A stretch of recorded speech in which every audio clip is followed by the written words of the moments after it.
আরে বড় ভাই আমি এই জায়গায় আর আমি আপনার তাবান দোষ করতে আছি। কেন রে ছোট ভাই? ভাই একটা কথা লজ্জা লাগে কি করে যে বলবো। আরে ছোট ভাই, তুমি এটা কোনো কথা কইলা? তুমি আমার একটা কথা বলবা, আমার লজ্জার কি আছে বলো?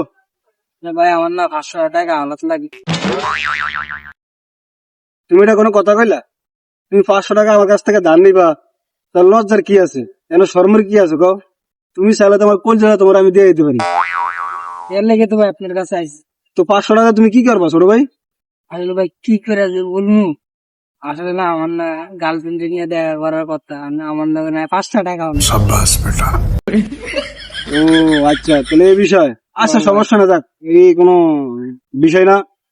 গার্লফ্রেন্ড সবারই থাকে। তো আমার একটা শর্ত আছে ছোট ভাই। আচ্ছা ভাই যে শর্ত দেন আমি ওই শর্তে মানতে রাজি। মানবা তো? হ্যাঁ ভাই।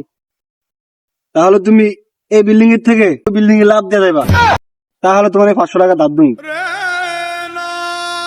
আচ্ছা ভাই আমি এই বিল্ডিং ওই বিল্ডিং লাগ দিয়ে যাবো, যে আপনি পরে টাকাটা কেড়ে হাত দিবেন। তা তোমার তুমি ভাই আমি তো বাইসা থাকলে না আপনি টাকাটা ধার দিবেন, আমি ওই বিলিয়ন লাভ দিয়ে যেতে পারবো? এটা কোনো কথা বলেন ভাই আপনি? দূরও ভাই না, আমার গার্লফ্রেন্ডের দরকার নাই আর আপনার টাকার দরকার নাই, বাইসা থাকি এটাই ভালো।